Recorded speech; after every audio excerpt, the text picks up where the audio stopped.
Nous sommes aux portes de 2023 et il y a des gens qui ne savent pas encore ce qu'est la définition de la 4K. Attention, quand je parle de définition, je parle de caractérisation, je parle d'explication, de description. Parce que oui, ne confondons pas résolution et définition. Quand on parle de définition, on va parler de qualité de reproduction d'une image, alors que quand on parle de résolution, là on va parler de la surface de cette image. Est-ce que vous avez d'ailleurs connu cette époque pas si lointaine où les gens, quand on parlait de 4K, donc du HD, disaient « Ah non, mais ce n'est pas de la 4K, c'est de l'UHD. À nous, on nous la fait pas. » La vraie 4K ayant une résolution de 4096 par 2160 et celle de l'UHD est de 3840 par 2160. Alors bon, je vous rassure, on ne sait pas faire rouler, hein. La résolution 4K étant une résolution qui a été définie, qui a été conçue pour les écrans cinéma, elle est donc en 17 neuvième, tandis que nos écrans PC sont conçus pour afficher en 16 neuvième, sauf exception comme le 21 neuvième ou le 32 neuvième. Donc vous l'aurez compris, si on met de la vraie 4K sur un écran PC ou sur une télévision, ça ne rentre pas, c'est tout déformé. Et d'ailleurs pour ceux qui ont du mal à retenir la résolution de la 4K, dites-vous juste que 1080p c'est du 1920 sur 1080, 1920 x 2 3840, 1080 x 2 2160. Parce que non, la 4K ça ne veut pas dire 4 fois la 1080p.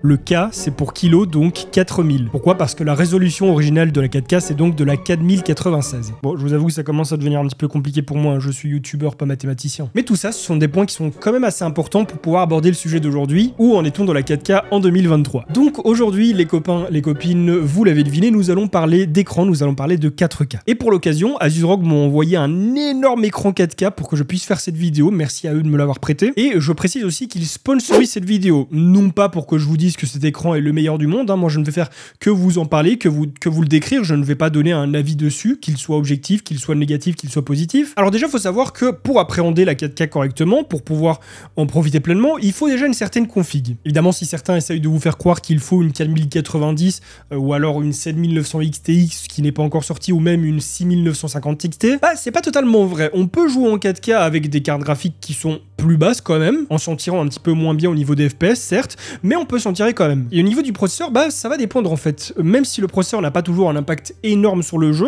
même si je le rappelle, ça dépend du jeu, bah là pour le coup, le fait d'avoir un processeur peut-être un petit peu moins puissant peut même avoir parfois un impact positif si vous n'avez pas une grosse carte graphique. Si vous connaissez le bottleneck, vous savez que bon bah du coup, mettre un petit processeur avec une énorme carte graphique, c'est pas toujours le top, parce que comme votre processeur il va patiner, votre carte graphique ne va pas pouvoir aller à fond, bah là le truc c'est que en montant en résolution, on résout partiellement ce problème. Faut savoir qu'on a généralement moins de bottleneck en 4K qu'on en aura en 1080p avec la même config. En fait, je vous ai dit que Rock m'avait prêté un écran pour faire cette vidéo, bah je pense qu'il est quand même grand temps de vous le présenter. On est donc sur l'écran AsusRock Swift PG42UQ, un écran avec une dalle 4K OLED dont le taux de rafraîchissement s'élève à 120 Hz. Ici on est sur le modèle 42 pouces, et si vous pensez que c'est grand, bah dites-vous qu'il existe également une version 48 pouces, et qui peut être débridée, donc en quelque sorte overclocké à 138 Hz. Pour ce faire, aucune connaissance en particulier n'est requise, tout se fait directement dans le menu de l'écran. On est sur un écran qui offre la possibilité de jouer en 4K, donc UHD si vous préférez. On a un très grand nombre de connectivités sur cet écran, déjà on va retrouver du DisplayPort mais aussi de l'HDMI 2.1, donc il est tout à fait possible d'y brancher une PlayStation 5 par exemple et de jouer à haute fréquence. On a aussi de l'USB qui peut par exemple servir à alimenter une caméra, voilà, si vous voulez streamer en jouant sur cet écran, vous le pouvez. Et en plus de ça, petite feature qui est super cool, sur le dessus on a un petit pas de vis sur lequel on peut venir directement attacher la caméra. Étant donné qu'on est sur une dalle OLED, vous ne serez pas dérangé par les différentes lumières ambiantes. La dalle dispose d'une luminosité suffisante pour que vous voyez très clairement, et en plus de ça, elle dispose d'un revêtement anti-reflet, ce qui fait que vous pouvez vous placer n'importe où autour de l'écran, vous ne serez pas dérangé par d'éventuels reflets. On a beau avoir quelque chose qui s'apparente à une télévision de par sa taille, on est bel et bien sur un écran PC. Cela apporte certains avantages, par exemple la détection, qui fait qu'à partir du moment où vous allez allumer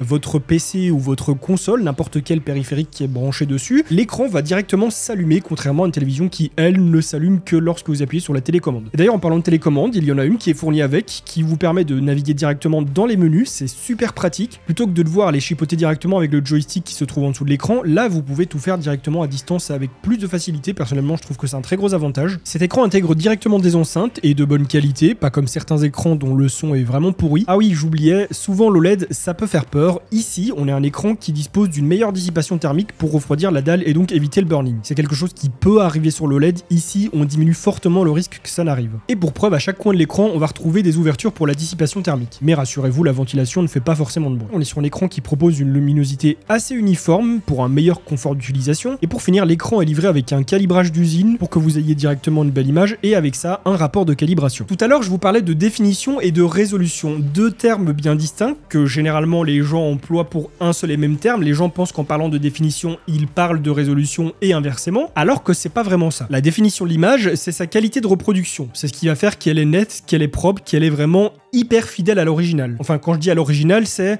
à ce qu'on essaie de reproduire à la base, même si c'est quelque chose qui n'existe pas, comme un jeu en 3D, bah la définition, c'est ce qui décrit un petit peu la qualité de l'objet, des objets en 3D, du paysage, de n'importe quel élément que vous aurez à l'écran, le plus fidèle possible à ce qui a essayé d'être fait lors du développement. Mais ce qui est marrant, c'est que la résolution a un impact sur la définition, en fonction de la taille de l'écran. Prenons un écran 27 pouces par exemple. Si vous prenez un écran 27 pouces qui affiche de la 4K, même si certes c'est un petit peu petit 27 pouces pour une telle résolution, ce qui va se passer, c'est que vous aurez une image qui est très grande dans une petite surface. C'est un petit peu comme si, voilà, la taille de mon écran, c'est comme ça, j'ai une image qui est comme ça, du coup, je vais devoir la croper, enfin pas la croper, mais je vais devoir la mettre à l'échelle de l'écran, tout en gardant la même résolution. Du coup, qu'est-ce qui va se passer? Est-ce que l'image va être dégueulasse? Non, au contraire, elle va être beaucoup plus nette. Parce que le fait d'afficher une résolution haute sur un petit écran va avoir un impact sur la définition, sur le détail de l'image. Alors que, imaginons, vous prenez cette même image, ce même jeu, on va dire, d'un écran 27 pouces que vous la mettez sur un écran 4K, en gardant la même résolution, on est toujours en UHD, bah vous allez avoir une image qui reste nette, mais où vous allez voir davantage de pixels. Étant donné que l'écran est plus grand, on voit mieux les pixels. Et là, vous allez me dire que du coup, bon, bah c'est plus intéressant d'avoir un petit écran Discover ID. Eh bien, moi, je répondrai à cela que oui et non, tout dépend en fait de votre utilisation et de votre setup. Si vous êtes sur un setup bureau, par exemple, où vous avez une distance qui est très courte entre vos yeux et l'affichage, le moniteur. Là, évidemment, ça va être beaucoup plus intéressant de jouer sur un petit écran. Parce que, en toute honnêteté, pour le confort visuel et surtout pour vos cervicales, je doute que ce soit une très bonne idée de jouer sur un écran aussi grand à seulement 50 ou 60 cm de distance. Vous allez avoir une zone, une surface beaucoup plus large à couvrir avec vos yeux, vous allez devoir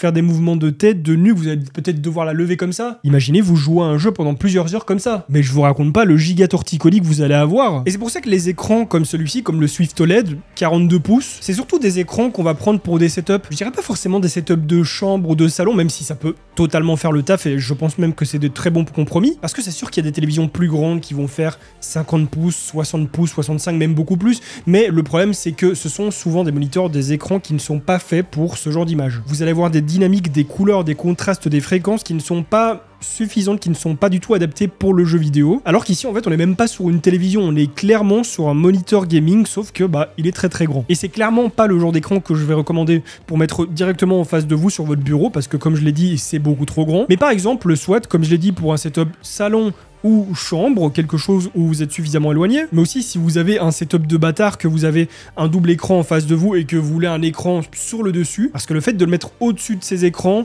ça définit déjà une distance un peu plus lointaine. Moi personnellement, un écran comme celui-ci, je pense que je l'installerai peut-être soit dans un setup salon ou alors sur un bureau, mais pour de la simulation. Parce que j'en ai fait, j'ai joué un petit peu à Forza, même si voilà, je suis pas non plus un énorme amateur de voiture, mais par contre j'ai joué à Flight Simulator et c'était un plaisir. Pouvoir jouer à un jeu qui est si beau, avec de si belles couleurs sur un si grand écran, c'est vraiment un plaisir de ouf et je pense que les fans de simulation pourront me comprendre. Et du coup, c'est dans ce genre de situation qu'un écran de la sorte prend tout son sens. Déjà à la base, je vous recommande pas du tout d'afficher de la 4K sur des écrans 27 pouces, encore moins 24 pouces, même si je suis pas sûr que ça existe réellement. Enfin, quoique, on peut afficher de la 4K sur des dalles de smartphone aujourd'hui, donc bon. Moi, je trouve que un écran en 4K, ça va à partir de 32 pouces. Même si ça peut paraître grand, au pire, éloignez-vous un petit peu plus de votre bureau, mais 27 pouces pour afficher de la 4K, c'est quand même très petit. Comme je l'ai dit, vous aurez une définition qui va être beaucoup plus nette, quelque chose de beaucoup plus propre, mais est-ce qu'à si petite échelle, on profite vraiment de la 4K? Je pense pas. Et du coup, ma conclusion, mon avis, hein, ça n'engage que moi et ça n'a rien à voir avec le fait que la vidéo soit sponsorisée. Aujourd'hui, je trouve qu'on est à un stade où la 4K devient intéressante, devient abordable. Avant, il fallait débourser minimum 2000-3000 € pour avoir un écran de taille correcte et qui affiche de la 4K, ce qui était énorme, surtout qu'il y avait encore beaucoup de problèmes. Aujourd'hui, c'est plus le cas, que ce soit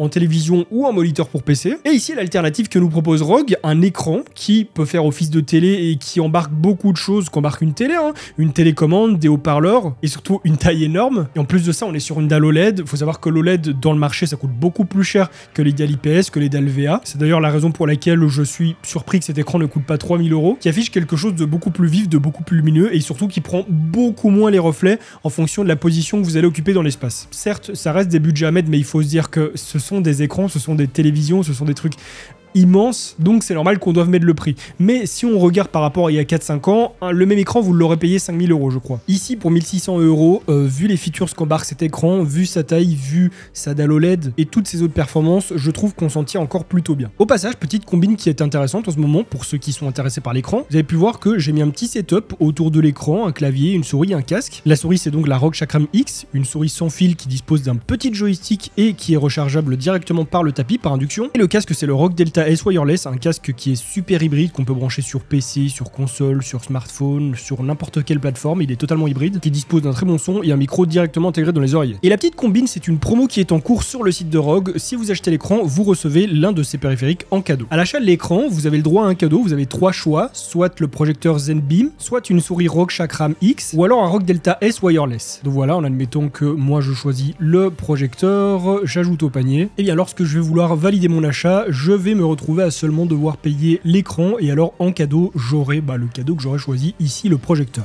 Du coup, je pense qu'avant de se lancer dans un tel investissement, un tel achat, il faut quand même se poser les questions, il faut se dire, est-ce que j'en ai l'espace, est-ce que j'en ai l'utilité, et surtout, est-ce que ça vaut la chandelle pour moi? Moi, je vous avoue que j'ai une télévision dans ma chambre qui fait 65 pouces, c'est quand même plutôt grand, avec laquelle, voilà, je joue à la PlayStation 5, parfois je joue à la Switch, bien que ce soit un petit peu grand pour de la Switch, parfois je branche un PC et je joue dessus, mais je me retrouve bridé par le fait qu'elle ne puisse pas afficher plus de 60 FPS, je vois parfois que les couleurs sont pas forcément terribles pour du jeu, et qu'il manque certaines technologies qu'embarquent les écrans PC, les moniteurs, par exemple, la G-Sync ou la FreeSync, sont des choses qui n'existent pas sur la plupart des télévisions, mais ce qu'il faut se dire, c'est justement, est-ce qu'il va m'être utile, est-ce qu'il va vous être utile? C'est la question qu'il faut se poser. En tout cas, moi, je suis convaincu, donc je pense faire l'achat d'une bête comme celle-ci prochainement, puisque bon, je le rappelle, celle-ci, Asus ROG me l'ont prêté, hein. Mais j'attends aussi vos avis, n'hésitez surtout pas, l'espace commentaire est là pour ça. Merci encore beaucoup à Asus ROG d'avoir sponsorisé cette vidéo. Si elle vous a plu, je vous invite à la liker et à la partager pour me soutenir, à vous abonner à ma chaîne YouTube sans oublier de cliquer sur la petite cloche pour recevoir des notifications lorsque je vais sortir de nouvelles vidéos, à me rejoindre sur Twitch, Instagram, TikTok et à regarder d'autres de mes vidéos qui s'affichent actuellement à l'écran. Et sur ça, on se retrouve très bientôt pour une nouvelle vidéo. En attendant, portez-vous bien.